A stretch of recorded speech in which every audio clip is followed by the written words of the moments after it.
I just want to kind of tie back into or bridge a bit the things that we're covering here and what we're going to be talking about over the next couple of sessions here with the things that we did in the last year as well.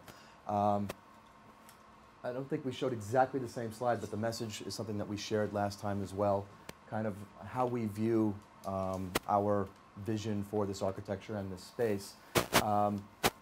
I'll just start at the bottom. So architecturally, the nonstop network and the high performance or performance at scale, these are both things that are very much in the DNA of Juniper, and they're things that, as you're probably well aware, carry over from our legacy on the service provider side of our business, where those things are absolutely critical.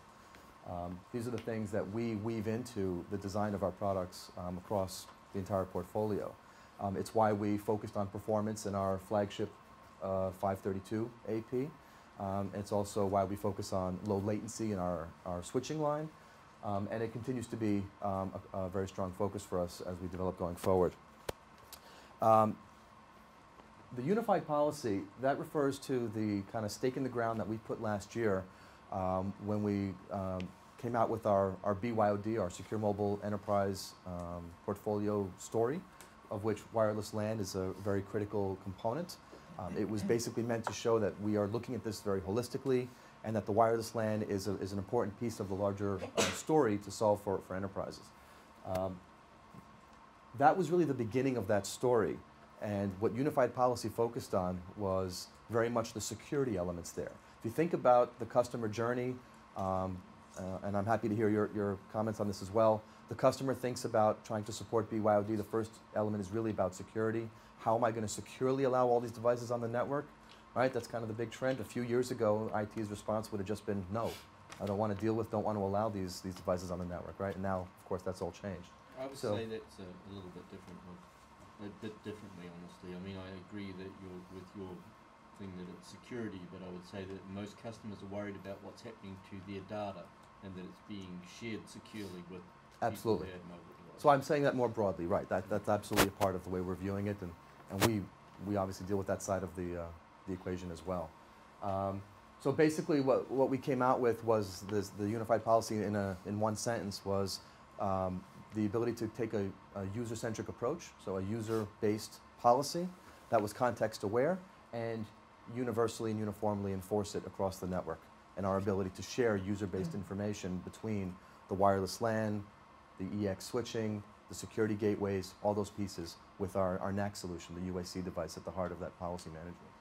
So taking that story a step forward, what you're going to be hearing from us both here and across the next year is kind of the next phase of that, and it's also kind of the next step in that customer conversation.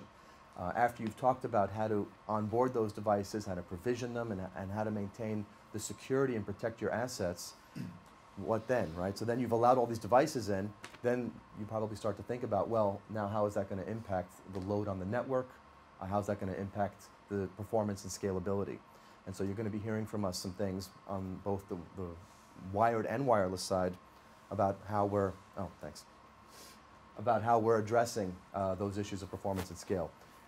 And the last piece is going to be on management. So what we're actually teeing up for you right now, Jonathan alluded to this a little bit as well, our focus on management, and I think you preempted with the direct question. So we're actually, I think we shared a little bit, just a very high-level sneak preview last time, but now we want to dive in a little bit more as the product is very close to actually being released. And that is the direction of a unified management approach. Single pane of glass that's unifying both wired and wireless. This is going to be a full lifecycle wireless LAN management tool. It will eventually be the successor to the Ringmaster management that you mentioned. It's going to be a phased delivery. So not all the functionality will be there at once, but it is meant to be the eventual full successor with all of that functionality from Ringmaster, as well as additional features going forward. It will also succeed on the wired side, the management that we have today. So as a software application that runs on our JUNOS-based platform, you can also probably make the leap to think that, as Jonathan mentioned, on the work we're doing on virtualization, you'll see our ultimate goal is to see that virtualized as well. The top one there, unified network, that actually touches on a couple of things. If you're familiar with Juniper's architecture and our approach with the JUNOS platform, we've actually been doing a lot of very SDN-like things for a number of years now. the separation of the data plane and control plane, and very much leveraging what we refer to now as the programmability in the network. And again, this is something that we're going to be we're embracing and developing more towards going forward. So the management piece ties into this, as well as the way we're embracing virtualization. And as we go forward in today's session, we'll cover a little bit more about that as well. So with that, let me turn it back over to Bruce and Raj. You're going to help out with our JUNOS Space Network Director is the name of the new management solution. Take it away. Thanks, Demir.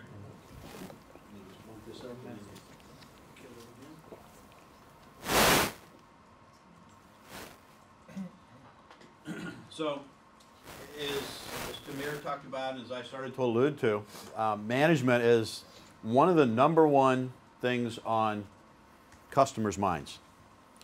BYOD is definitely huge. Management ranks right up there, or maybe even a little bit above it. How are we going to manage this? How are we going to make it easier to use? It's one of the #1 complaints. Oddly enough, and as much as I'd like to think it's still an art, RF has kind of moved down that ladder of, you know, what does it do? Part of that is because we're getting better at some of the auto management. I'm still not a fan of it, but that's the old engineer coming out in me. It's how are we going to use it, and how are we going to maintain it and keep it easy? How do I get my IT people to handle something that's got analog RF going on behind it? How do I get them to make sure it's working and do it easily?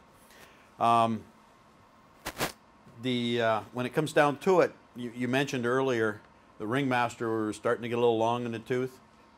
It's been around a while. I'm not going to say it's not, but I'm also going to defend it a little and say it may be long in the tooth, but it works doggone well. That's true.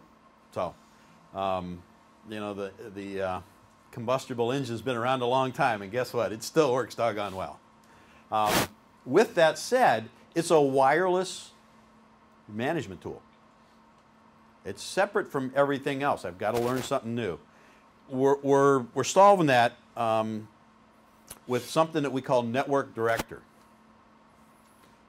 We've taken Network Director, and we've taken some stuff that we've done in the past, and we're putting it together so it's a single pane of glass so I can manage my campus and data center.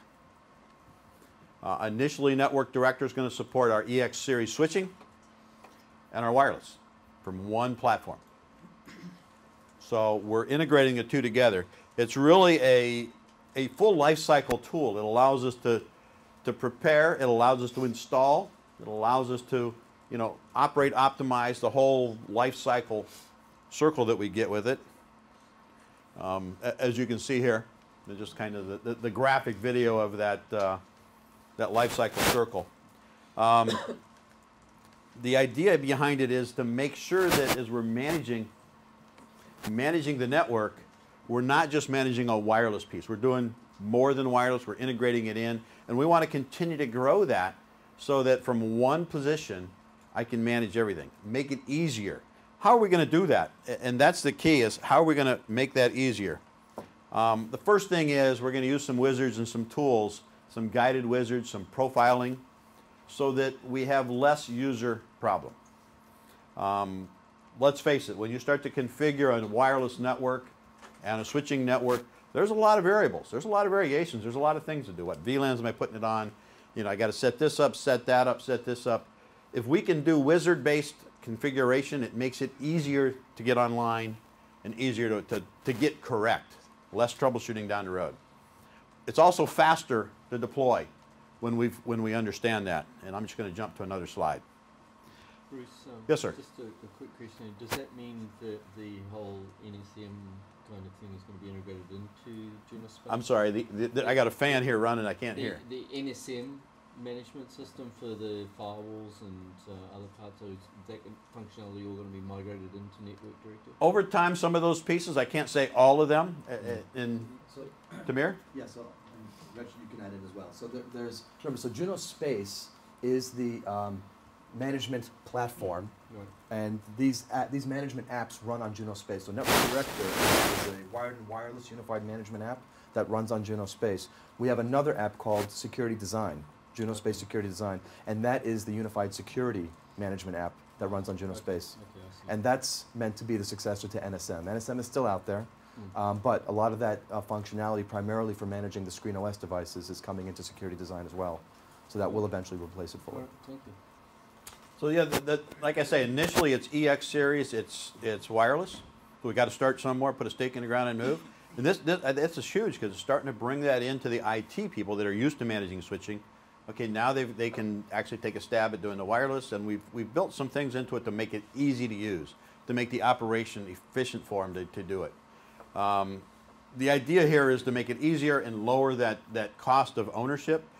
The cost of, do I have to bring in specialized people to do it? It used to be they'd go hire an old ham radio guy or somebody to come in and do your wireless. That's not the case anymore, unfortunately, for us old ham radio guys. It allows us to configure. If we take a look at some of the features around here, you know, like I mentioned, the profile-based configuration that we're doing, the ability to do some of it based on location. And this is over in Europe. This is in England, this is in South America, this is in the US. We can do configurations based on certain things. It allows us to follow an audit trail of changes as well to that config. That's important. There's even a feature in here that allows us to roll back easily. None of us ever want to admit we had to roll back to a different version of code because there was something wrong with what we just deployed. But let's face it, that's happens more than we care to admit. The other things are that all the features, all the functions, all the configuration pieces that we need to do are going to be built into this. So I don't have to run 2 tools. I don't have to run 3 tools. I'm down to a single tool. Under